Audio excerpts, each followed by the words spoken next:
Good morning. Welcome to Community Voice. I'm your host, Parris.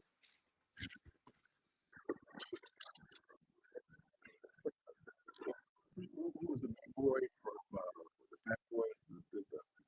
The other boy. Then who's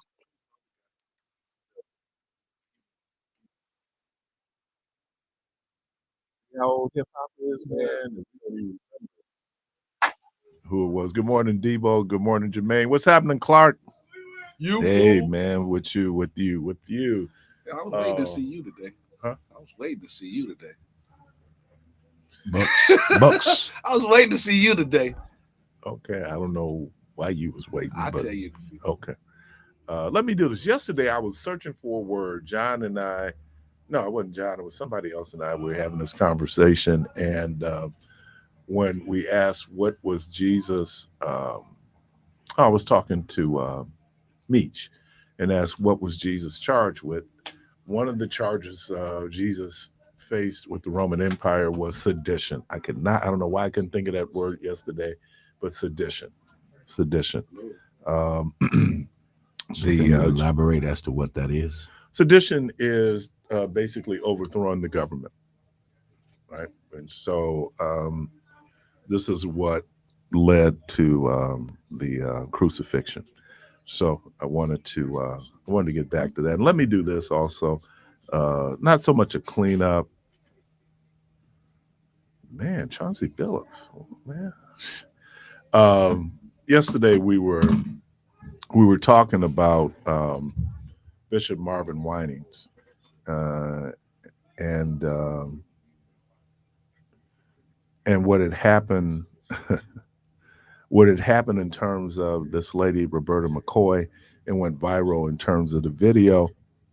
And so I just want to revisit why I had the reaction that I had. And I purposely I try not to certainly local politicians be critical or praising.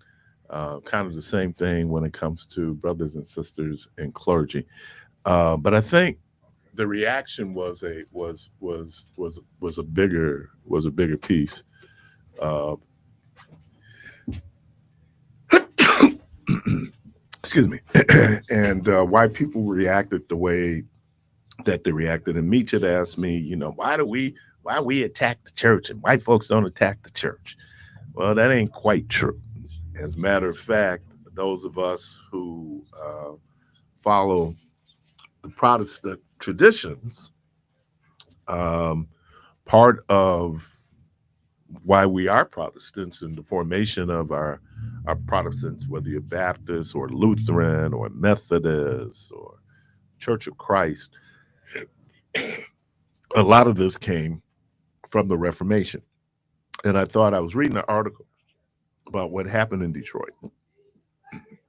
So, a couple of things. Obviously, one of the issues that Martin Luther had was that the church, the Catholic Church, was selling indulgence. Indulgence was, and this is where when people talk about you have heaven, you have hell. Then we had something called purgatory, and then even that term that we use, limbo. Limbo is where babies went. So let's say a baby died, baby didn't get a chance to be baptized, um, and they died. Well, they would go to limbo, and then at some point they would move from limbo to heaven. Purgatory were people who may or may not have lived a life that they could get into heaven, and so there was this holding spot, purgatory, and then we could do indulgence, right? Pay indulgence to get that person out of purgatory. And so this idea of indulgence, and are you basically selling blessings? There have been some televangelists who have sold blessings. You weren't really blessed, but that's what they were selling. So if they tell you to buy this anointing oil and you'll be blessed, or if you give this amount of money, you're going to be blessed. And so a lot of people were taking advantage of. We just had about a month ago, 2 months ago, a guy who you used to regularly see on the Word Network, if you watch, named David Taylor. And David Taylor, who was he was a student of Catherine Kuhlman, who was this faith healer. Catherine Kuhlman, people who really kind of got down with Catherine Kuhlman was Benny Hinn, um, at one point Carlton Pearson, until he had revelation. Um, well, I'm just saying that, and so yes, there's criticism. That criticism is, I think, fair because the church then criticizes, and I put in parentheses, the world, right? And so those things, and I think that I don't know what the economic demographics are of Perfection or Perfecting Church there in Detroit. Um, but people make sacrifices. I mean, literally make sacrifices to support ministries, right? And usually people who don't really have a lot, but they give a lot. I heard you all talking about those little pennies and how those little pennies add up. And then the general discussion, I talked about how when I was a child and I was growing up at Metropolitan, and we were on Ninth and North. I think we stopped to practice once we got to 14th and Burleigh. Was that when you gave on Sunday, they put in what you gave, right? So if you gave $25, Keith Parris, $25. And that's how people kept track of what they gave, to the point that a young thief had figured out a crack in the security system. And his mama's church money didn't get the church because he had figured out, oh, sometimes they forget to put the name in. So if my mom was looking at the bulletin and she didn't see her name, oh, that's a mistake. They'll catch up with it next week. Okay. And then you hope that nobody remembered to call to make the correction the next week. So I think that what you get is what how people outside of the church and even in the church, how they view the church and what the church should be. And then the debate comes down to, one is prosperity. Is that a divine blessing? Or is it just that, you're in the right set of circumstances? Some people say that is a blessing. But the fact that when we tithe, for example, that we're going to be blessed. And it sounds as if when we do it rather simplistically, that people who don't tithe won't be blessed. And that's got us into that whole question about does God have favorites? And so that's just kind of trying to clean that up as much as you can. I don't think there's anything wrong with a critique. I used to tell the managers and supervisors that I work with and the staff that just don't let what they say be true. If it's true, it's true.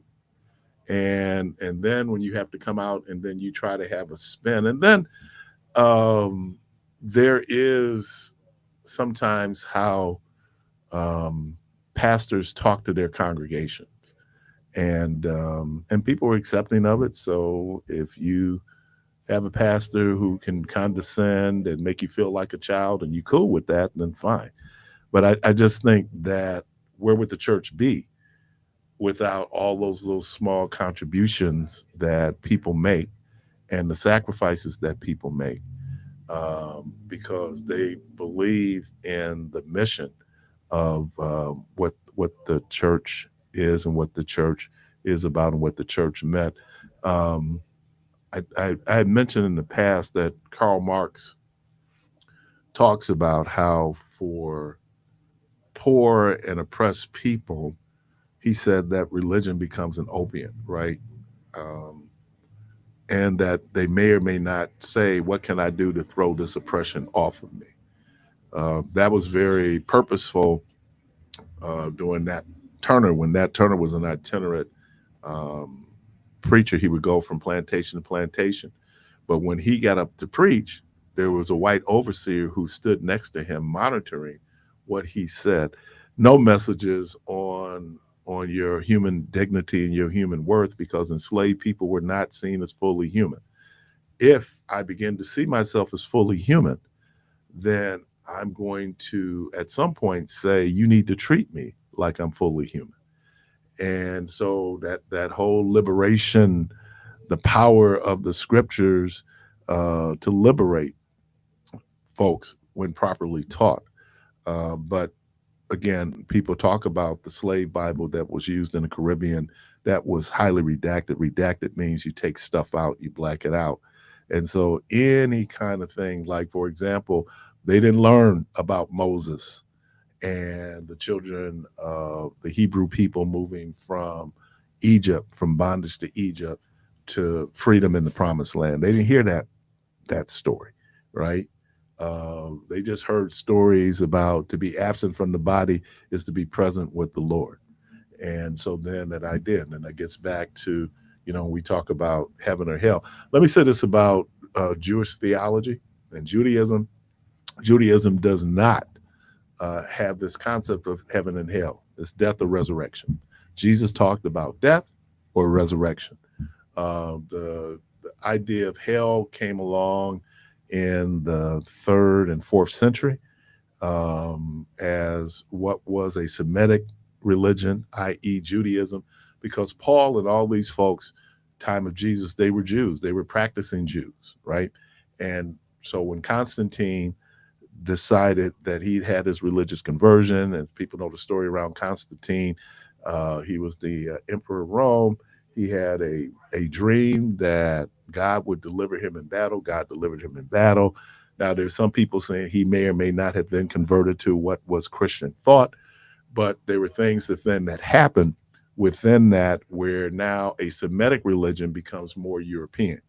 And so, I'm always constantly trying to wring out the Eurocentric kind of points of Christianity, and as much as I can get an understanding of what it was that Jesus was talking about and what our obligations are as followers of Jesus. But then we created, Jesus didn't start a church, right? The church was formed on the day of Pentecost as we know it. Jesus was an itinerant rabbi who taught, and I would even go higher than that in terms of during his life, that people began to look at him as a prophet, and in terms of here's what, if you don't do this, then this is what can happen. So I think it gets all back to that whole, and then because of conversations that I've had and conversations that people are having, we're putting together now um, faith, justice, politics. I know Dr. King, I think he wrote the book Community or Chaos, and to talk about, again, what should be the role of faith institutions around these issues of justice.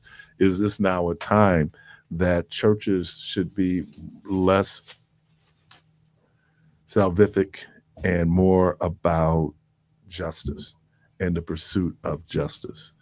And do we need to really wait until it hits us personally, or understand that we have a collective responsibility? You all had a very interesting conversation when you were talking about people who cannot afford to ride the bus, but they're on the bus, from protection from the elements.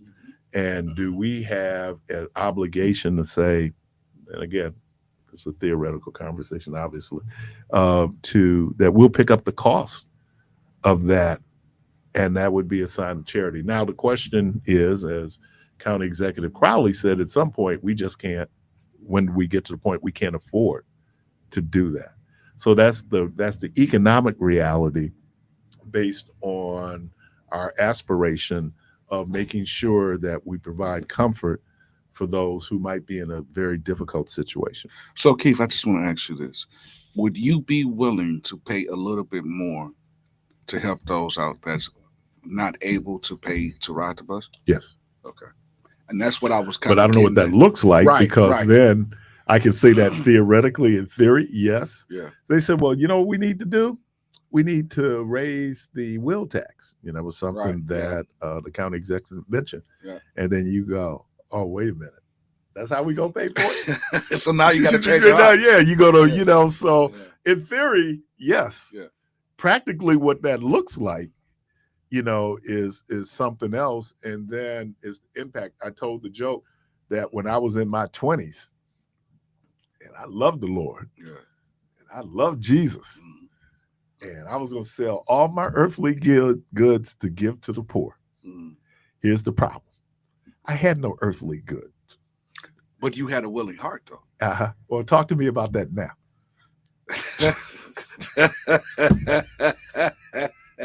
Let's see what kind of moral dilemma I will find myself in now. Because I do have some earthly goods. And now you don't want. Hey, you know what? Keith. I just got a revelation. I'm not deep like that, but I just got a revelation. It's funny how when you don't have, you're willing and ready to give, but as soon as you get your hands on it, now it's well, let me think about Lord, this. if I hit the lottery, I'm gonna tithe. I'm gonna give you until you hit it. The lottery. And you see it now, and you're like, oh, wait a minute now. Lord, I do got 2.5 million, but I think I give you $20 on this one. Yeah, I mean, God don't need my money. No, Yeah. I but that is the thing when we talk about, when we're making most things in life, we're not sitting up making existential moral decisions, right? Mm-hmm. But there's going to be a time. And then the question becomes, are you willing to sacrifice, especially when you have something? Because you it's hard to sacrifice when you don't have anything. When you have something, then it really does become a sacrifice. Or is it easy to sacrifice when you don't have nothing? Yeah, it's easy because I don't have nothing to give. Because you don't have nothing to give, but you got you have the heart and the ideal of all I have would is give this little light. I'm gonna let it shine. I got this little light. Now I got a house with lights in it, and the question because I just being transparent, I wonder, will there be a situation in my life where now that becomes a decision where you're going to lose something because you took a stand. Now, Dr. King says that if a man has nothing that he's willing to die for, he has nothing really to then he's not fit to live. And so we're talking about that the sacrifices that people made during the civil rights movement, and they lost a lot. I mean, and then the ultimate loss, they lost their life. The fact that, you because of how the compelling need, or what is it that the urgency of now, in terms of do we wait back? Do we wait? Y'all mentioned something.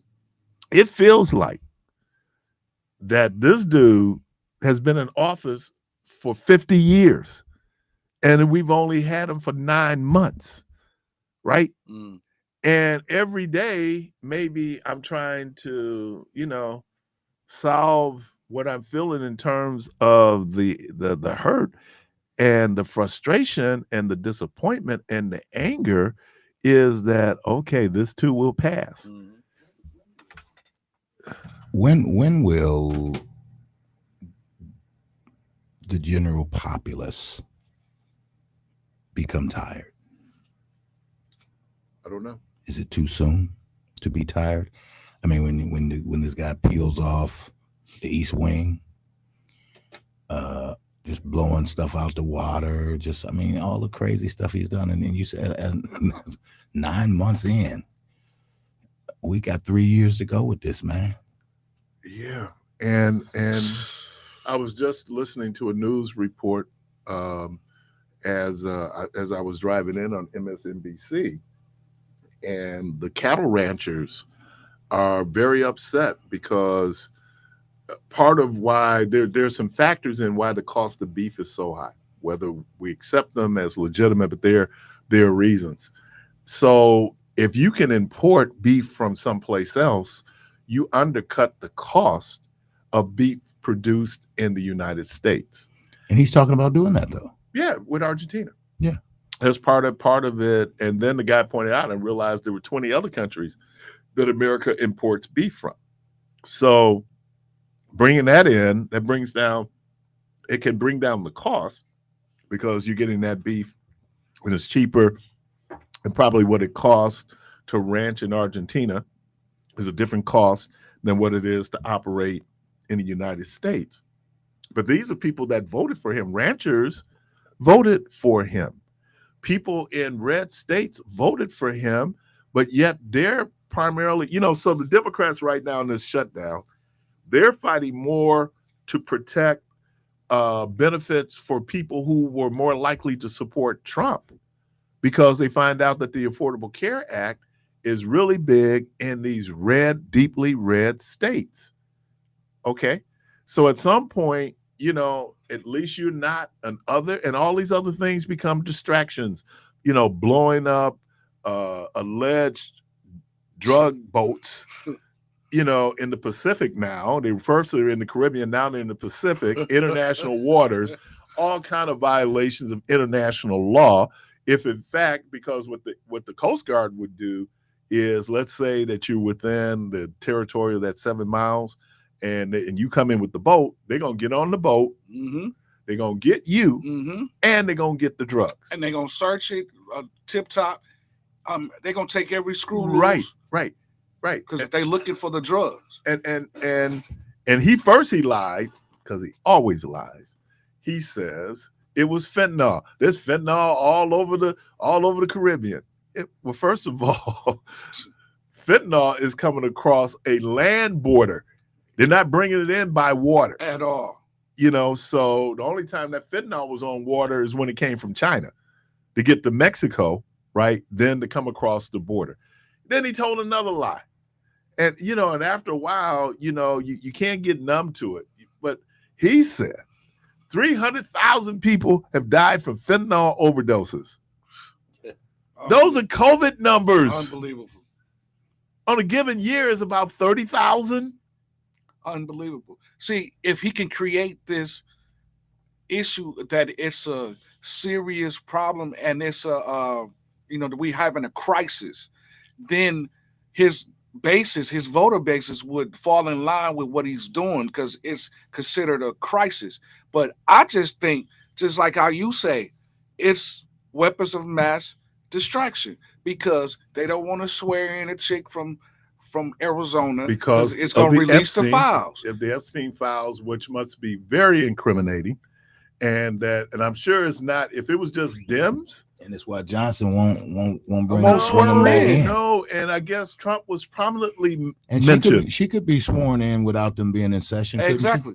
Yeah, because that's what he did for the Republicans that won special election. But he said that the reason why he did that was because they family flew in and they was in town, so they figured they'll go ahead and get it out the way, which we know that's a crock of BS. That's not true. You did that because of who you are, but you don't want to do this for the other chick, because when she gets in, she can move the needle. Y'all would have to release the files, and if it was really about the because she's already made it clear that she will vote to release the files. So that's why they're hesitating and creating all this other chaos to keep the people from looking at what's really the issue, and that's the files. And if it was really about Clinton being in the files and him saying, well, Clinton was closer to Epstein than I was, well, then release it. Let us see it. But you don't want to do that. Well, ask Prince Andrew, because he's all caught up. I mean, they catch him in a lie in this interview. They did a movie on this, but caught him in a lie, saying, oh, man, me and Epstein hadn't talked. And then they got a letter. Receipts. Right, that you done talked, more than talked, right? And then they got pictures of you being in his townhouse in New York, and they're showing young girls going in and out the door, and you peek around the corner of the door, right, and close the door when the young girls is going in. Let me do it. Hey, caller, I'm gonna let me talk to the caller, then we can go to break. So I'm gonna do this. Hey, caller, welcome to the program. Good morning, Keith. Oh, this will be short. What's up, Rick? No, I mean, I was going to have you hold over, but I know you short to the point. So I just want to say that on your comments about Christianity, and it sounds like I'm having some trouble with my line. but I'm going to do this anyway. Um, on your comments about Christianity, you know, uh, most people today, most professional pastors step over what Paul said about homosexuality because our government has advanced and accepted and teaches in the universities that homosexuality is no longer a mental illness or a threat to society. But the Bible, the New Testament Bible, and Paul states that those who do such things are worthy of death. And it's very difficult to, to, to deny that if you're going to teach Christianity. I'm done, brother. All right. I'm gonna respond to that when I get back. You're listening to Community Voice. We're gonna take a break. We'll be right back.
Your host, Keith Parris. During the break, we have the television on and Let's Make a Deal is on, and this brother named Philip. Philly looked like he just got out of county lockup. Inmate number 369. But guess what? He going to Alaska. He going to they won a trip to Alaska. Oh, why would you want to go to Alaska? I don't want that trip. Take that trip back, man. Oh, no. Send me to Hawaii. You know what we know was racism? When the next trip comes up and the white couple get to go to Hawaii. Right. Conspiracy with a K. What trip was that one? Where were they going? They're going to Alaska. Yeah, I don't want to go there. It ain't nothing to do with Alaska. Oh man, Alaska's a beautiful state. I didn't care about being beautiful. I said, Is it true that it's dark 6 months and yes, light 6 months? Well, that's up near the North Pole. Yeah. Yeah. So how could you even survive that? Like, can you imagine getting up for 6 months and every day is dark out? The indigenous people there did it for thousands of years. You just the How dust. do you Human. survive? You're human, man. But don't you need the sun for vitamin D? Yeah, they probably look. Brenda said all the time, Brenda Buchanan, Be Healthy, Be You. That's the problem that we have in the North, that we're vitamin C deficient because we don't get sun like they get in Florida. And I can believe that. Right. So when you're looking at California, Yeah. but then you have places like go up the West Coast, you go to Washington State and you go to Oregon, and there's a lot of rain. And then they talk about how Oregon has one of the highest suicide rates. Seattle has one of the highest suicide rates. Because it's so gloomy. And After the fact, it just begins to impact, weather impacts your mental health. Now, that is true, man, because I remember flying into Seattle. They flew me to Seattle. I was doing a record with William Beckton. I don't know if you remember him. Be encouraged. Yeah. I was playing on a record for William Beckton, and they flew me to Seattle to this recording studio, and I was there for 3 days. And I promise you, it was gloomy and rain all 3 days. But then I was there, man, and some of the people, they were saying that the sun don't hardly come out in Seattle, and that it's always like raining and it's cloudy. You like see this. the Seahawks play? Oh yeah. How rare is it to see a Seahawk game where the sun is out? Never. It's usually rainy. Yeah. It's damp. It's cold. And it looks like this. Yeah. That's crazy, man. Now, is it a such thing of getting too much vitamin D? Oh yeah, you can. Well, yeah, it's called sunburn.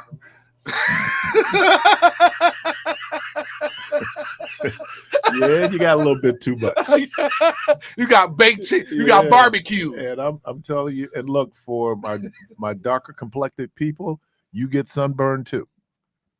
So a lot of times people say that there's a brother I know, really, really, beautiful dark brother. He's standing in the sun. I'm going, that's good. So is that sunburn? Yeah, you get sunburn. Yeah, you'll know it because your skin, you'll see the red and you'll feel it. Sunburn is real. I've had sunburn. Sunburn I've is never real. had sunburn. And you start peeling and everything, man. I've never had sunburn. I mean, I remember being young and we playing out in the sun all day, and you playing Clark, ball. you ever been?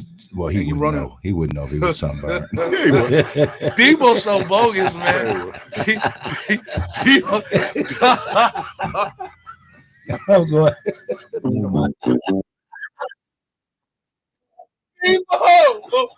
Debo, you bogus, man. And I tell people, I grew up in a home where we could never, ever talk about people's complexion. I didn't say nothing about the man complexion. Hold on, let me finish. He felt some kind of way. Only his dog hollered. Let me throw that rock. You have to throw that rock down. Yeah, hide his hand. Right. But my mom wouldn't let me, and we don't. So, and I learned how to gun. I learned how to cap. Right. I played at dozens. Yeah. I never talked about your complexion color. You stayed away from that. Oh man! But then the crazy thing is that then somebody would say something, and I laugh. I said, "Well, I wish I could have said that." Why didn't I think of that? I couldn't think of it. I just couldn't say it, But yeah, but I was on the elevator down at the courthouse. Two good brothers, man. And they're sheriff's deputies, so they know it. They boys, right?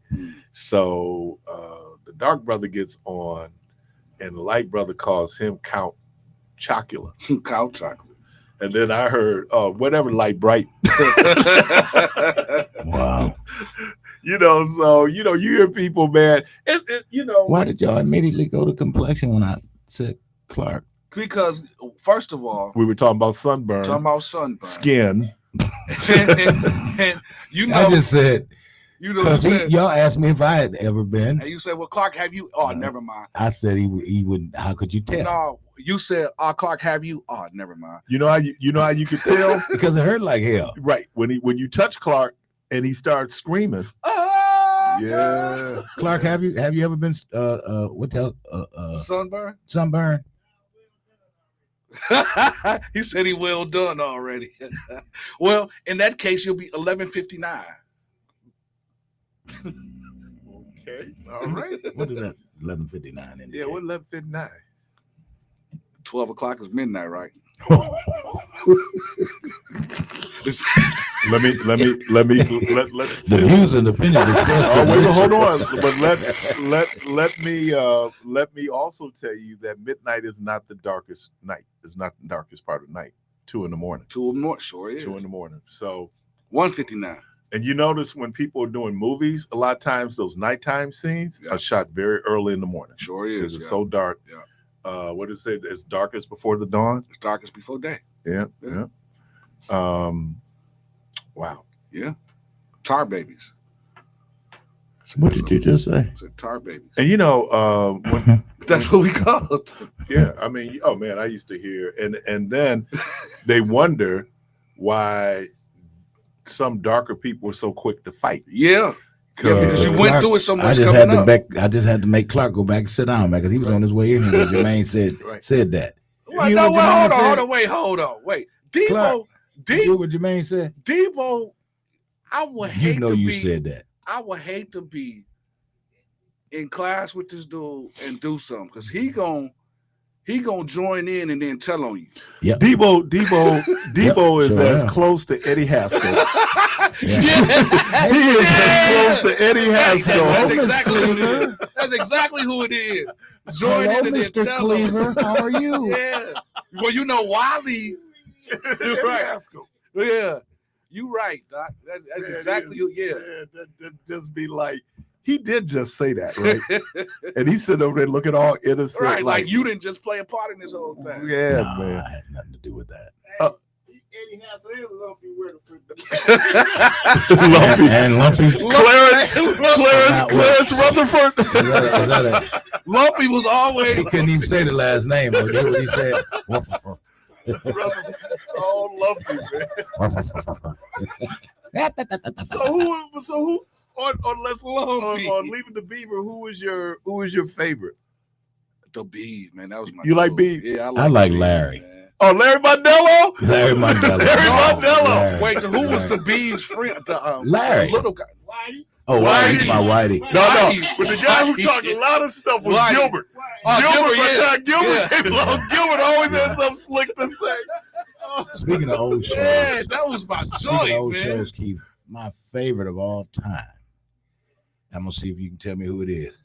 See, you said don't throw that rock. It wasn't no rock. That was a brick.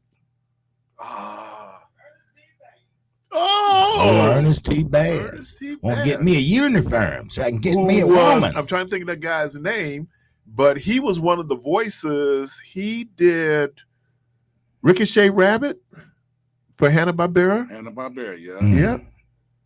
The guy who played Ernest T. Bass. Yeah. I could hear that. I could hear it. Yeah, he was my favorite old time show. Ernest T. Bass that I watch to this day. I'm just talking about a character in particular. What show are you talking about? No, my show is I Dream of Jeannie, and her husband. Which Darren? The one that had the blue eyes. Because there was the show was in black and white. Yeah, it was no, but then it kind of it was in color. Originally though. Yeah, but then it kind of transitioned to color. But dude was funny, man. It was in color if you had a color TV. Well, yeah. Oh, so is that what the problem was? No, when it originally came out, it wasn't in color, was it? No. No, originally, no. Not the when it first came out, it was in black and white. But then as it Howard Morris. Howard Morris. Now, is that the same dude that played on Dallas? No. The second dude is the guy It's the that dude that played on Dallas. Yeah, The yeah, yeah. second So that's the Darren. dude. Yeah, so that's the dude, man. I'm Larry talking- Hackman. Yeah, Larry Hackman. Yeah. Larry Hackman was the first. No, No, he was the second. Because that was From the one that Dallas? played on Dallas. Oh, wait a minute. I Dream of Jeannie. And you know what? Larry Hackman may It have was been only. the It was first just. one. It was only. He was the Yeah, only he may one have been the That first played There on was two Dallas, Darren right? Stevens in Bewitched. And Bewitched, That's right, what I'm right, talking right. about. No. I'm talking about I Dream of Jeannie. one. Well, I Dream of Jeannie had nothing to do with Dallas.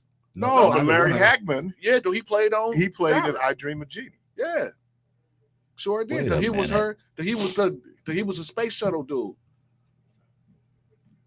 What is Ernest? Though he was her. He was her owner or the one that found the bottle. He found the bottle. So wasn't he the original? Wait. I'm trying to remember the original. No, he was. Yeah, it was Larry Hackman.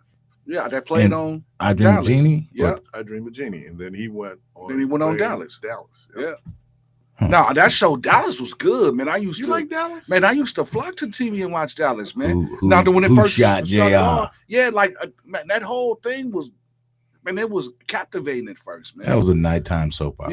Yeah, sure it was, and they don't even do that no more, man. So just imagine how clever it would be now and nowadays. So if you can turn and complete a nighttime soap opera that would get everybody to the TV. Because now that you got like reality shows that's drawing everybody. Man, but you know, Well, we CSI, just saw that what- with the what was the series that was so big? The guy Empire? Empire. That was nighttime soap operas, man. That's all it was. I mean, but you see how big it was. Yeah. See how huge it was until they started going crazy. Like What was they the ran boy out of name that stuff said to he write. got attacked over in Chicago? Jesse Smoke. I just seen Jesse him on Smollett. something recently. Have He you was seen on the a reality documentary? show. He might not have been lying. Well, I don't think That's what well, the first of all, documentary is saying. He might not be lying. I get it, but I mean, think about it, Keith. You go for a walk, 2:00 in the morning, it's cold, and some white boys in Chicago, jump out and start throwing racial slurs at you in Chicago, 2:00 in the morning. Stop it, man. Stop it. I just don't believe that. That's I today? mean, I just don't. There's a whole lot going on. Oh, one. Okay. All right. Yeah, But call him. We had a call. Call. yeah, call but he back. ain't there no more.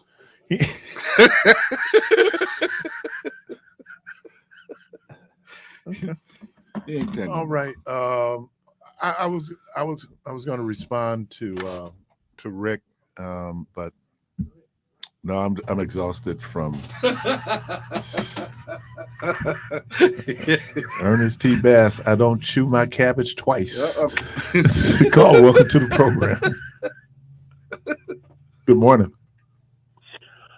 Keith, this is Rick, man. Hey, Rick. Are you afraid to deal with the topic I threw out at you, man? Mm-mm. No, I'm not afraid of it.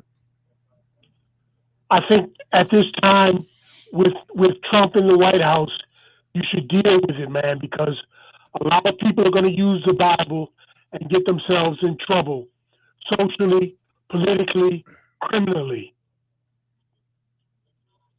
Well, ain't nothing new.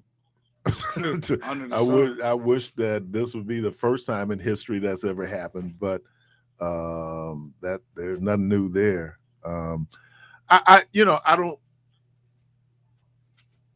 I understand, but I just wonder why we spend so much time focusing in on that particular teaching when it comes to a particular group of people, and so Jesus. There's nothing that Jesus ever said that directly attacked gay people. I think that what Paul is talking about needs to be taken in context, and we need to take it in terms of historical context of where people were and where their views were on same-sex relations. Now, it hasn't moved, the needle hasn't moved that much. Homophobia is real. Transphobia is real. And I think that there are consequences for that. We found that out during the AIDS crisis, where people were slow to find a cure or find treatment because of the people that was primarily impacted by it.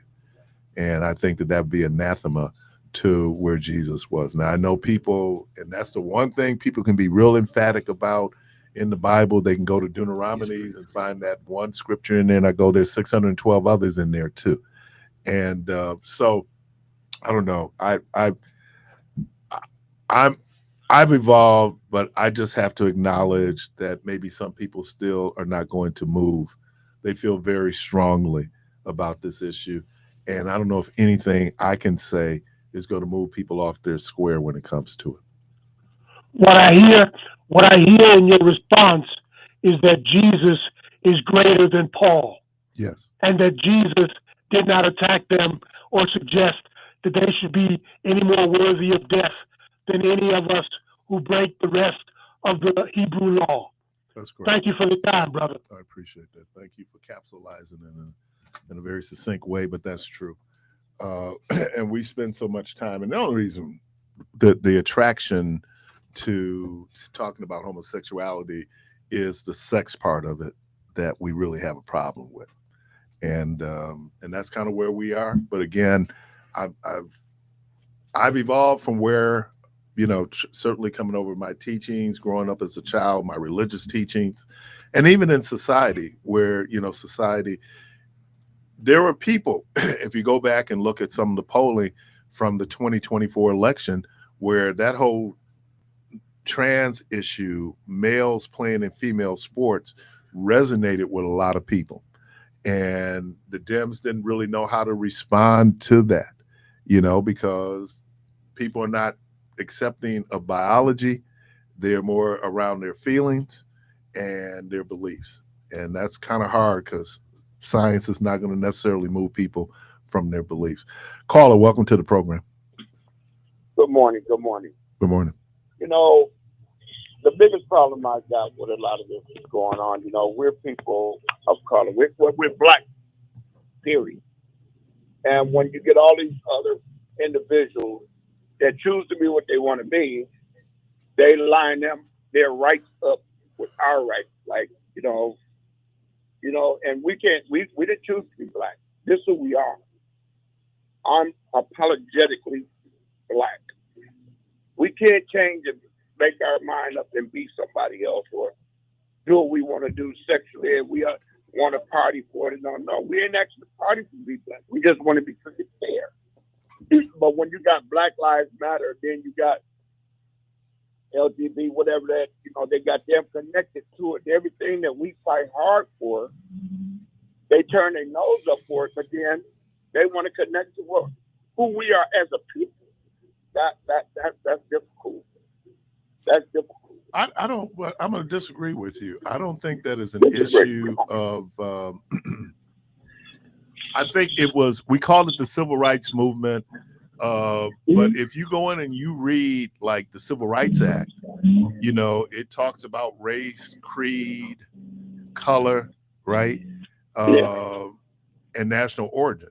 So homosexuality was not included in that because at that point, people were still, America they had very strong views when it came to homosexuality. I think that civil rights is really about human rights and that all humans should enjoy the same rights. So when they say Black Lives Matter, mm-hmm.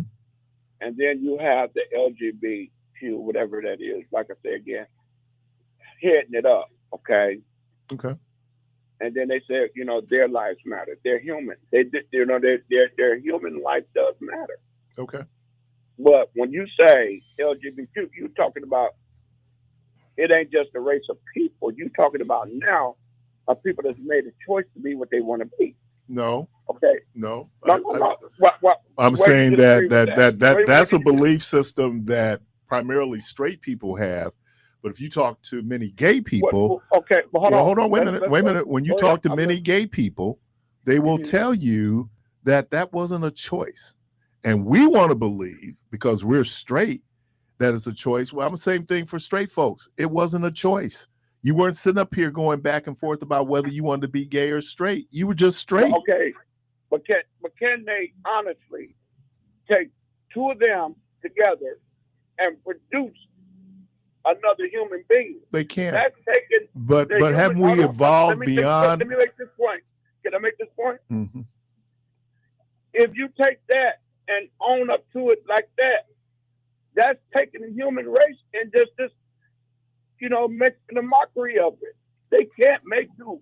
They can't produce. What about people who choose not to produce? Well, some people, they might choose not to produce, but these people can't produce. What At about all. people? What about people? And we talk about right now this in vitro fertilization. Can't even use the Well, word. people who But wanna here's the have, point I'm making I have is a daughter. so let me no. Let me ask you She's this a medical- question. Let me ask Go you ahead, this go ahead. question. All right. So when it comes to human sexual behavior, Mhm. is there any science involved with that? When it comes to human sexual behavior is actually a natural behavior. Is there between science the two. around And that it- though? and there's a desire that's coming from each other. Okay, let me say this here because But you haven't answered my question. 15 years running a fertility clinic. 15 years of managing a fertility clinic in Missouri. I'm asking so you, if is I there have a science couple of- around human sexuality? No, it's natural. But you can make a science if you want to participate into it. But The it's a atmosphere natural is science. natural, but we have people who study it. That's science. Yes, we do have, like I said, I have a daughter 15 years running a fertility clinic. She's 15 years. Okay, almost but 15 what years is it hard? Is it hard for you to accept that maybe people are born gay? People are born he and she, and they make a decision from that point. You haven't answered my Not that question. you Is it hard for not you that to you accept? homosexual. Is it hard for you Not to that you accept? Is it's it a hard for decision. you personally to accept that there could be gay people who were born gay? I'm not going to accept that because where would you find that? Why can't I get a person with this state of I think mind? existence is kind of, we've had gay people as long as we've had people. So I'm just trying to figure We out, have people that made choices like free. did you make a made choice choices being not to straight? marry and then Did you they make a wanna- choice being straight? No, I didn't make a choice. This So is if who you I didn't am. make a choice being straight, then why then for a gay person also didn't make a choice to be gay? I'm Because just when you asking. look down, because when you go stand in the mirror and if you look down and it's hanging, boy, that's just who you are. It ain't that simple, man. From within, you can make a decision or a spiritual decision. A person can decide to be a Christian, a saint, That's or they can different. decide to be Catholic. The religion but is those different. choices still- You're not born religious. The religion is not part of your innate human But it's a choice, right? no, right. It's a choice. But what I'm saying is, were you born straight? I'm born a man. Were you born straight? Are you I was born a man. heterosexual? Are you attracted to women? I'm born a man. I'm attracted to women. Okay. And- All right. yeah. And so you had a choice in that? That's who I am because I'm a born Oh, man. that's who you are. So 'Cause I'm a man. why then couldn't a person be born gay? And that's who they are. So he born gay and he like what he like the other man. Right. That's a choice. That's not a You ain't choice. born like that. It's not a choice for some people. Maybe for That's some just like people. a choice. A person decide to be religious. Have They you decide to talked? be Have you religious. talked to? Do you know any gay people? Yes. Have you Very talked to much them? so. Have you talked to them about why they might be gay? Yes, I have, and I've had. And what did they I've tell had- you? What did they tell you? Let me go here for a second. I've had one tell me, I hate being this way, and I'm going to do better. And I've had them Okay. say, hey, look, I'm not doing this no more. Did they say And they go chose to be together. that way? Huh? Because it sounds It was like a if you, choice. no, it sounds like if Well, it was how a would you choice, say then that wait a you minute, don't wait, care ho, what- ho. If it was a choice, then they could stop being gay. This is just what I'm really ready to say. Went out to marry a woman and got children now. But that don't mean they ain't gay. Huh? That don't mean they ain't gay. I know gay. Well, You know what? maybe- One of the real ironies Johnny is McClurkin, I know let's gay go men. They Johnny have more McClurkin. children than me. Let's go professional. Let's say Donnie McClurkin. What is he doing with himself? Okay, I'm not. Donnie McClurkin's a disappointment, but okay, go on. Oh, you blew it out the water. Bro. Man, go, man. I'm out of here. Wow. Have I a gotta- good day. All right, man. Wow, he Appreciate said he you. a disappointment. You're listening to Community Voice. I'm gonna take a break, and we'll be right back.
All right, welcome back to Community Voice.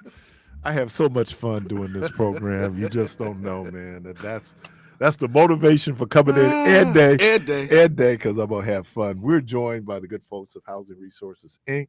Miss Lisa Stevens, who we have not seen in a minute, Yes, hi. Thanks for having me back. and Mr. Emmet Gross. He's been here before. Yeah, I've been here a few times. Good to be back now. How's everybody today? We're good. We're great. Doing good. Good. Are we still in the period now where people can apply for FEMA? Yes. FEMA applications are still open. I believe it's November 11th is the cutoff to apply. So we're getting close. We got about 3 weeks to apply if you haven't applied already. And if you haven't also registered in 211, that's really crucial because that's really the database that anyone that's providing assistance is pulling out of. So if your name's not in there and you're trying to get assistance from some other organization or FEMA or anywhere else, that's the first thing they do is check to see if your name's in the 211 database. So you still have time to go back and register for that as well too. But time is getting short for those things. How has the shutdown impact on the pipeline for applications? So FEMA is they're still doing what they need to be doing here. It hasn't affected that. A lot of the funding came through before the shutdown, so that money's already there. But you need somebody to release it. Yeah, well, yeah. I mean, it's always. I mean, whenever you're dealing with government stuff, there's always a struggle. There's always a back and forth. And there is, if you're denied or not paid what you think you should be, there's an appeal process. I mean, it's going slow, but it is still going. So I guess in the root of that question is, so people still can apply in spite of the shutdown. Yes, and then they definitely, if they haven't, they definitely should, because, like I said, that deadline's coming up pretty quick. So don't wait. One of the options is FEMA. Are there other options out there available for people who are still dealing with flood damage? Yes. We have a assistance program. We're really excited. This launched about 2 weeks ago, and we can cover mechanicals that were damaged. So water heaters, furnaces. We can help with dehumidifiers, sump pumps, things like that. Up to $7,000 in assistance. And that includes installation, if we can make it work within the budget, and we can, in some cases, go over that target amount if the situation warrants. I was traveling up and down 60th Street, one of the harder hit places, and I noticed that there are groups like Samaritan's Purse, and I know the Southern Baptist Convention. There are other groups out there. Do you all information with that, or would that be going through 211 to find out? Because I know right here on 60th Street, man, they basically have gutted a house in terms of getting the stuff out. So what about groups like that? Yeah, there's a lot of groups like that. There's a group Rubicon that's helping with pulling stuff out of houses. Flood Assistance 500 was out there for a while. Revitalize Milwaukee is also doing some hands-on work. So there are groups out there that's doing that work. The best thing, like you said, is if you register through 211, what that does is anyone that's doing the work can see who you are and what needs you have, and then they can divide cases up or pick those cases up individually and reach out and contact. We've been just contacting homeowners directly off of that list. And I say because people are still dealing with this. The flood happened in August, and we're now in October. So it's real important. So people shouldn't give up. They should just reach out and find out about those resources that are available. Yeah, it's it's sort of for people who weren't maybe directly affected. It's probably started to pass from people's minds, but there's lots of people. We talk to people every day that are still have things in their basement that need to get taken out, still have mold issues that need to be addressed. It's not a thing that's done. And so, if anyone's out there and they feel like, oh, I missed my opportunity, or it's too late to ask for help, that's absolutely not true. We're still out here. There's still organizations out here that are looking to help and provide that assistance. As one of the things that can happen when we have flooding is it can impact on the foundation of the building. So you know you talked about the mechanical piece, but what about structural kind of support that one would need? Yeah, that's a big issue, and that really is sort of dependent on the individual house, and insurance costs and other things that can be done. I mean, we can help in the terms of helping to find contractors that can do that work, or at least assess that work, figure out what kind of damage has been done, what kind of repairs are needed to do those types of things. That's, foundation stuff is a big, it's a big complicated issue. It's hard to give just one simple answer on it, but I would still encourage people to reach out to us, and we can kind of talk people through the process and help them connect with people that might be able to help them out. Are you still receiving phone calls? Yes, we get calls every day. I just as an aside, I just thought I was thinking about the other day, and I just thought about how much worse how it could have been worse. I'm trying to figure out. I know, man, it could have been worse had the sewage district not opened up the sewers. We would have had sewer backup in people's homes, which is as bad as flooding. Yeah.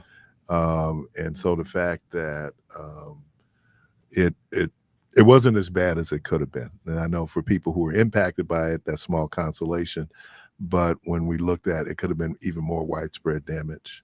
Yeah. I mean, yeah, obviously, if you got 3 feet, 4 feet of water in your basement, it's still bad. But, we've seen that the city and organizations and a lot of places have learned lessons from when this has happened before. I think 2010 was big flooding. Late 90s, there was big flooding. Oh, 2008. Yeah. 2008 was really bad. I remember that only because of all the things we discovered, like emergency assistance and all these things that we didn't know. But yeah, that 2008 was, I remember going home. It was in June, and I'm going downstairs. I'm going to watch HBO. That what happened, and I had like 2 feet of water. Yeah. In the rec room, never get water in the rec room. I get a little leakage, but I'm talking like it had flooded, and that was because the sewers had backed up. Wasn't, and we were close to it because I think that particular front, and this is what happened here, where you get a front and it just stalls, and then it just drops. So, like we might have got 6 inches of rain where I was, but that area over in Northwest, that Northwest corridor, they got 11 inches of rain. Yeah. And so that's just 6 inches is a lot, but 11 inches is a whole lot for the system to be able to. So I say that, but I think, and then we lost no lives, which. Thank God. Yeah. I think that also goes to, we've seen a lot of infrastructure improvements over the last 10 years or so. The city, especially with the creeks and rivers that run through the neighborhoods, the city has really kind of focused on rebuilding those in ways that facilitate that water flow, get the water out. So, like, again, obviously if you got hit, like you said, it's kind of small consolation, but it's definitely better than it could have been and better than it has been in the past. You also do workshops and classes, and I think I'd asked you this last time you were here, so I want to get again. People buying homes, and you buy a home, and you find out you're on a floodplain, right? Because we still have them, even though they said that they're not. Obviously, we found out now part of that was they did mitigation, but there was no mitigation to handle that much rain in such a short period of time. But when you're doing your classes, are you talking about people taking out adequate insurance to make sure that they're covering things, basically living on a floodplain, or, I know I've been putting it off, but like a warranty on your appliances, right? Yeah, that's a big part of our home buyer classes. We have an insurance agent that comes in, so about a quarter of the time is dedicated strictly to insurance coverage. And when we do our post-purchase classes for people that own homes, I mean, a good half of that time I spend talking about insurance. It's a big topic. And it's one of those things you don't think about until you need it, and then you wish you knew what you didn't know. So we try and make sure people know as much as they can about it. So Lisa, what are some of the classes where people can you Yeah. have coming up? So we still are doing our pre-purchase classes for people that have not purchased yet. They're moving back to virtual after this month, October. So you'll be able to call, register, and you can attend class from anywhere in the world on your device. So give us a call at 414-461-6330, or you can just go to our website, www.hri-wi.org, and register for our classes. And some of those classes, you got the pre home ownership. What about, once I purchased a home, is there classes there for that? Yep. Our post-purchase classes are offered quarterly. Our next one is scheduled for the second Saturday in December. And then the one after that will be in March. But if we have more demand, we can add more classes to that schedule. Tracy, who's been in here a few times, and I teach those classes, and we're always looking for chances to get out and talk with people more often. Emmet, you wearing a throwback. Tell us about that hoodie that you're wearing, man. So, I mean, Capitol Court. I grew up going to Capitol Court. I grew up on 42nd and Nash. That was the spot back in the day. I love Capitol Court. I loved it back in the day, and even Midtown now I still go up to quite a bit. But people kind of, because we were talking about Capitol Court, it was like one of the first enclosed malls that we had here in the city, and then other people around the country began to do it, and then I think Bayshore, Mayfair, but yeah, Capitol Court, man. We were just talking about the gingerbread house during Christmas, and Santa. We had some crazy Santas, man. That I don't know if you said the movie Bad Santa, but Yes. it was pretty close. It was pretty close to what Santa, but no, that's a great throwback, man. Capitol Court, and where it was. Where'd you go to high school? I went to high school in Brown Deer. Okay. So I went to elementary at Townsend, Okay. right on Sherman and Townsend. High school, Brown Deer High School. Okay, go Falcons. Yeah. And what about you? I went to school in Racine, Wisconsin. There's several schools in Racine. So for high school, for my college, I went to UW Platteville for my master's. I went to Parkside for my bachelor's degree. You went to Parkside as No, I well? just always kick it at Parkside. I know. Fun, best school. Yeah. Parkside is one of those things where you never have to go out the building. Once you get in, everything is enclosed. Yep. But so where'd you go to high school? I went to Walden High School. Okay. So it's like a IB high school for the state of Wisconsin. She's just a smart. I went down to it was so crazy how I didn't know anything about it. I went down to Prairie School. Okay. And I don't. That's like their university school. Yeah, that's the IB. Right, yep. right. But I had never heard of Walden School. Yep. Small. Yes, very small. Okay. Graduating class, I want to say it was like less than 100 people. Okay. Yeah. Okay. Yeah. I was talking to someone, and the guy who does Mahone, who does Harbor Fest, lived in Kenosha, but his parents sent him to St. Catherine's. Yep, St. Kate's is a great school as well. I said St. Kate's. He got mad at me. I went to Dominican, and we beat St. Kate's to win a state championship. So yeah, he. But okay, that is that's cool. Yeah. All right. Again, if people want to take advantage or your services, yes, contact information. Yep, contact information again. The phone number is 414-461-3330. Website is hri-wi.org. Gee, appreciate it. Anything else you guys want to? No, I just want everyone, like I said, come through the program. If you haven't bought a home and looking to do that, rent is extremely high right now. And this is the time to purchase because we don't know what the future is going to hold as far as people being able to have purchasing opportunities. There was a guy a few years back was running for mayor in New York, and his whole campaign slogan was "Rent's too damn high." He ain't never lied, boy. He said rent is too damn high. That was and he was kind of an eccentric guy, wore white gloves, but yeah, real talk. And now with not the uncertainty because this economy is sending kind of mixed messages. Stock market is still relatively high, but there's some other things out there where there's indicator that we're looking at. I mean, the fact that we got through the 4 years post COVID. Now we had a lot of inflation, but we had a lot of inflation because money was pumped into the economy in order for the economy not to collapse. More money means more inflation. Right. But now the difficulty, don't know what the interest rates are going to be when people are trying to buy houses. And so, yeah, but it's good to have housing resources to help people navigate it. That's what we're here for, to help you guys through the process, always. All right. You're listening to Community Voice. We're going to take a break, and we'll be right back.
I got candy. Don't do it, Carvey. Don't do I it, say Carvey. Thanksgiving, Halloween. I'm sorry. Well, Halloween. Thanksgiving is coming. Yeah, Thanksgiving is coming. So let me. All right. Okay, Jermaine. I know you've been waiting an hour and a half. Oh, wait, for hold on. this. I got something for you. Mhm.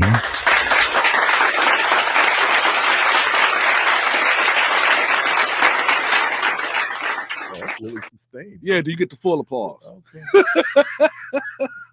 So how about them Bucks? Hey, Jack. Listen here.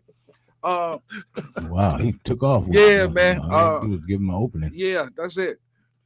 Don't never open the door for me because I'm running through. As I was watching the game last night, my spirit was happy because, of course, I thought about Keith as I was watching the game.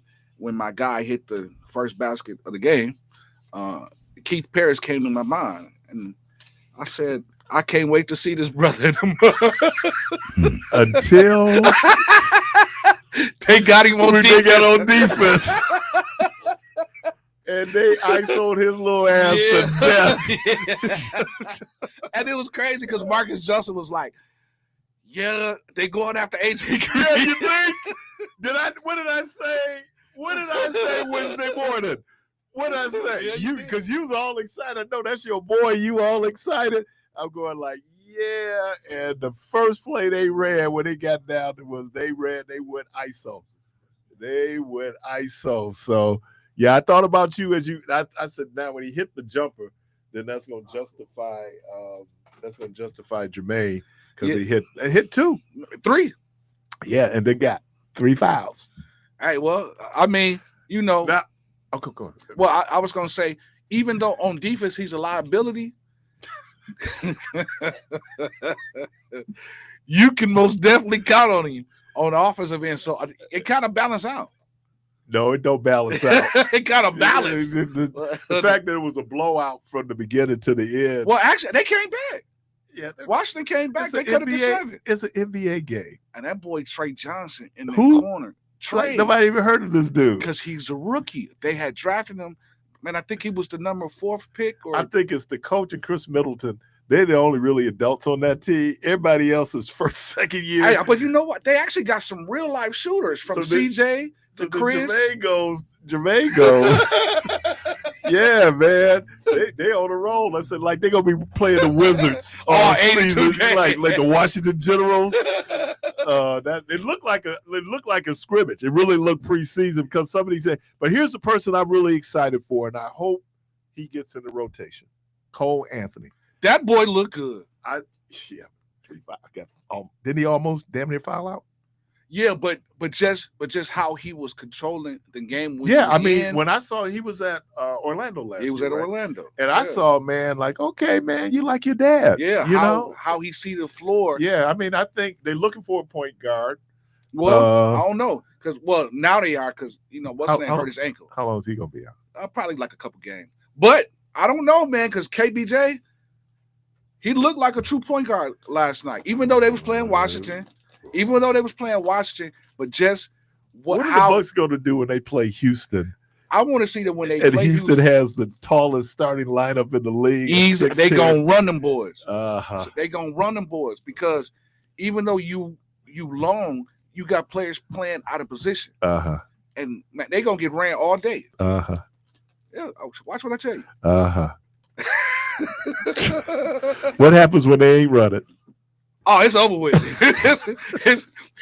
It's pound the ball inside. It's pound the ball. And I just find this, and I think sometimes the emotions, obviously when Jrue Holiday got traded, because people in Milwaukee loved him. Yeah. I hate to see, even though I know from a basketball perspective it needed to happen, hate to see Brook Lopez go. Yeah. But thank God that Turner can block shots. Not only that, he's quick on his feet. Yeah. And he could create his own shot. So him getting to the basket that's what's gonna help, because then they're gonna leave Giannis or leave the shooters to come close in and build that wall on Turner, and then that's when you can kick it out to the shooters. And I'm gonna just show you how weak the Wizards are. Giannis looked like he was playing against little boys yesterday. Oh man, did you see it? I mean, whatever he wanted to do, Man, other than it hit looked a like three. he was playing on the Nerf. Yeah, man. I Nerf mean, with some kids. it's The Nerf real. right, man. You know, it's just like he looked like.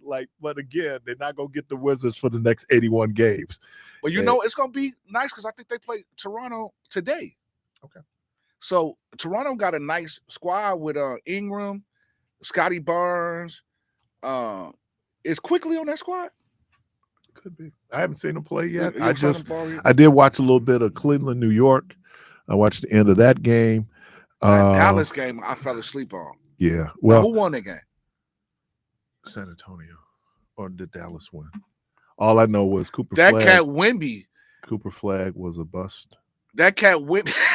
He was 10 told- points, 10 rebounds. I mean, but he's playing out of position too, though. Uh-huh. No, I mean, you know that plays a big part. You know, when you playing out of position.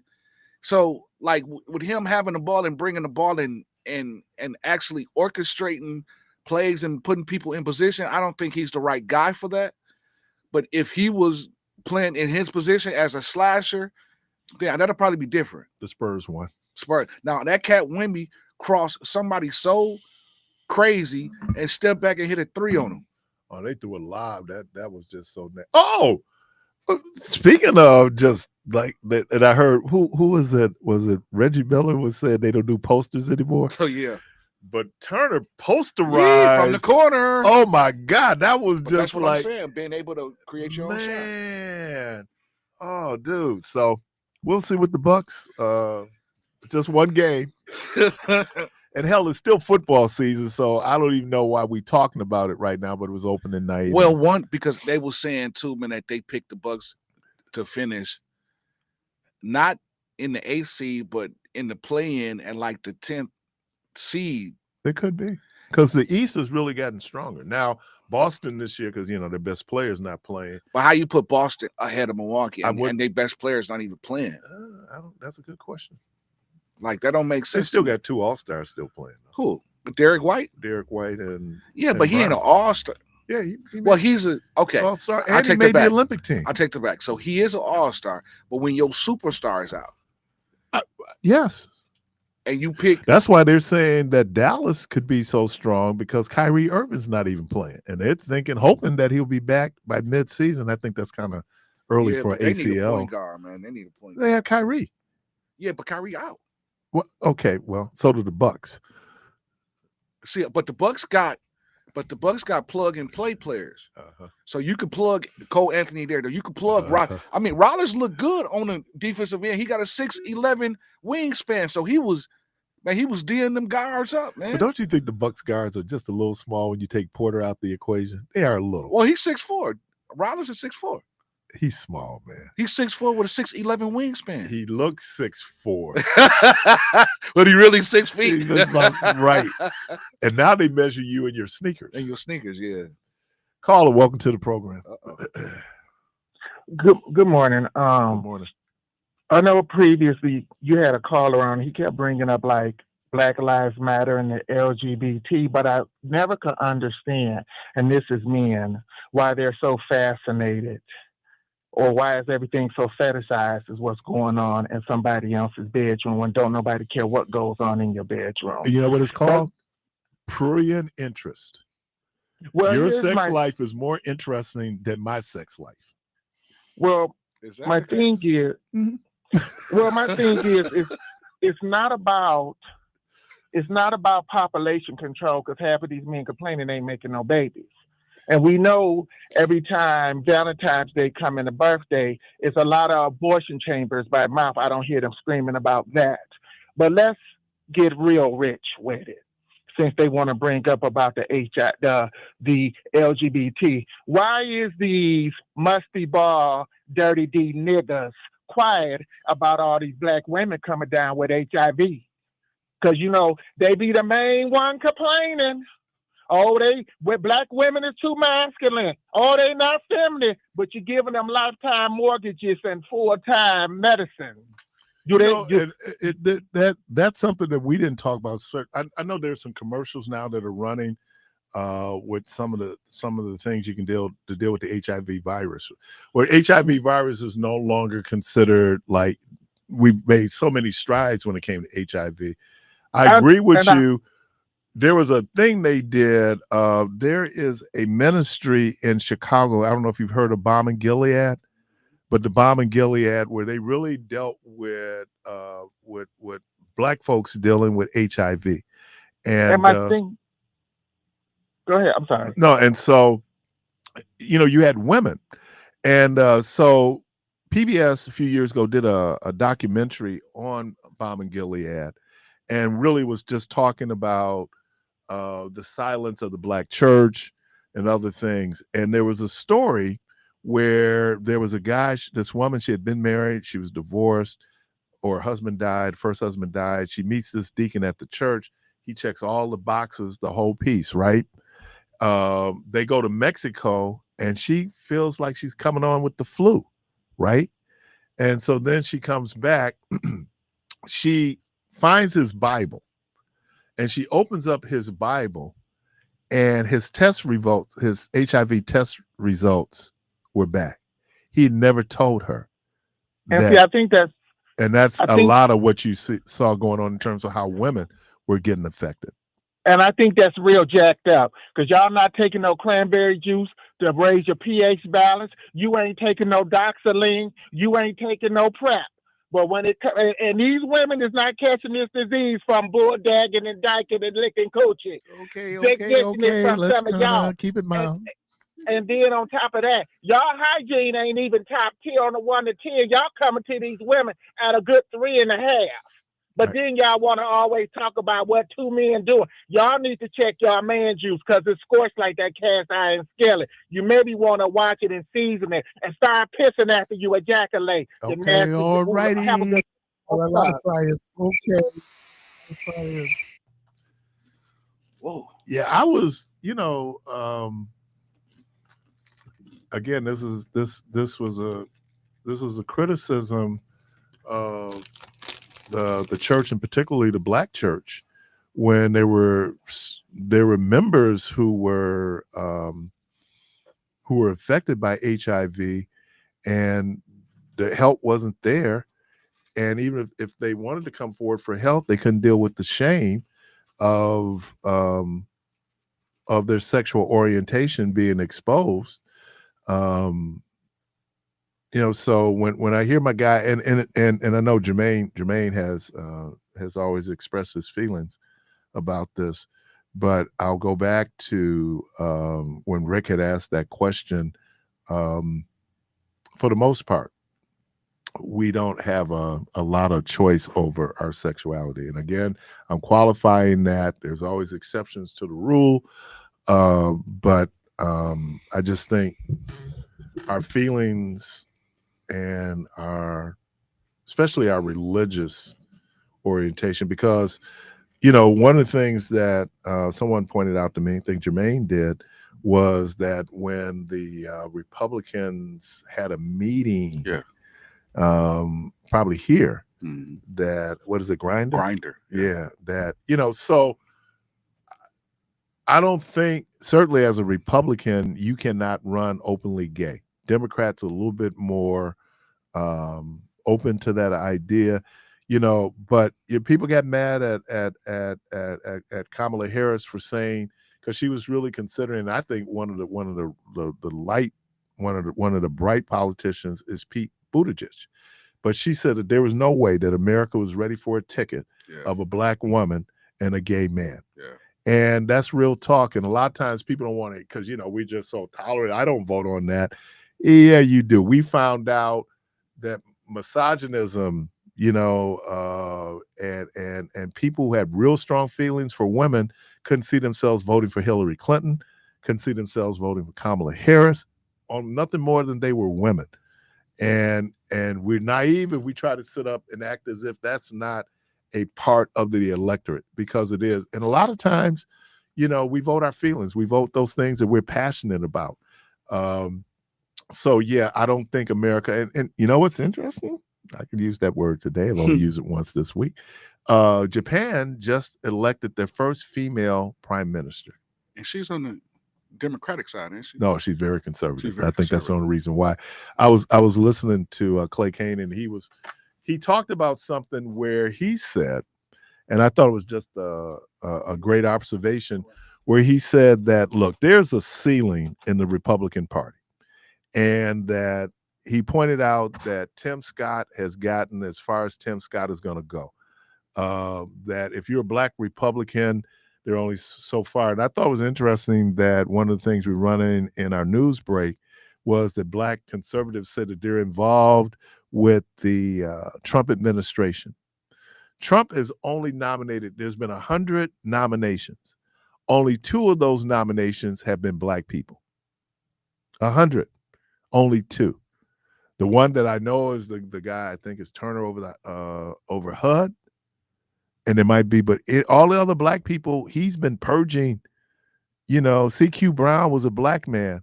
He purged him immediately as chairman of the Joint Chiefs of Staff. You know, women, that it is so obvious. And because this is so appealing primarily to white males, you know, the racism, the racism and the sexism in this administration is real. And how about this idea that everything's done on merit? And they're saying that a quarter, and that number could be higher, but I'm just thinking off the top of my head, a quarter of the current recruits who are going into ICE and Border Patrol cannot pass the physical. They can't do 15 push-ups. Are we lowering standards so we can get people in? And why is that DEI okay? Where DEI that I would benefit from was never lowering the standards, but you're definitely lowering the standards to make sure you get your number of ICE agents. Caller, welcome to the program. Thank you. Yes. Hello. Hello. Hey, what's up, Keith? I'm good, man. What's going on in the background? Oh man, I'm take you off speaker. I had you on speaker. Can you hear me now? Yeah. Yeah. I just wanted to call in and chime in on the Bucks, man. I thought the Bucks looked really good for it to be the first game. Okay. And you know, the rumors, you know, about the trade and the possibility of him wanting to go to New York. We know they don't have enough, and because the Bucks, since Giannis has done a real terrible job of developing young players, draft picks are not really valuable to any team that Giannis is going to be on, because no matter where he goes, there'll be a playoff team. But my thought is that there's really only one team that has equal value outside of if the Joker would be traded head up for Giannis, and that would be the team that probably would never give up their players. That's Oklahoma City. So they just signed them and they just won a championship. So I think the Bucks are going to do a lot better than expected, and I like that they will probably fly under the radar till All-Star break. And hopefully they got another guard that I'd like to see, Boyer, can get on the floor if he's with the G League team. I was going to ask y'all if y'all know anything about his status. Was Thanasis on the bench last night? Yep. Yeah, he was. He got in at the end of the game. I tried to call him out. Yeah, you did. No, not Thanasis. But I saw David Boyd. He was at the game last night. Mm-hmm. I seen him too. Yeah, that's high def television, boy. Hey, I was like, man, you know who's my guy? Oh God, I'm trying to think of my guy with the dreads. But he was Averly's boy, so he would always be sitting courtside. Dave is there all the time. Yeah. So Dave's there all the they time. caught him because there was something, and I don't know. Anyway, and Kuzma's coming off the bench. And he's trash, man. They need to trade Kuzma to the farm and get a bow-legged cow or something, man. This dude is trash, man. He's trash. How you be 6'9", you can barely dunk, you can't make layups. Like, man, put me in, coach. I guess everybody has their deficiencies, huh? Yeah, give him. Yeah, we do, don't we? Hey, give him a little time. I would say give him at least till All-Star break because you got to think about it. He came in and he played like 30 games, right? No, and so he's learning the system. No, man, I ain't trying to hear that. He has something that I think we need, Jermaine, and that's championship pedigree. No, he ain't got no championship pedigree. This dude, he played really well in the championship. Man. First of all, I think Doc should put him in the post more. Because that's what LeBron would put him in the post. Stop it. They need to put that man in the garbage. Put him in the garbage can, wrap him up, and send him somewhere to Asia. Why we do this? I'm gonna revisit this in February, Jermaine. No, you don't even have to wait till February.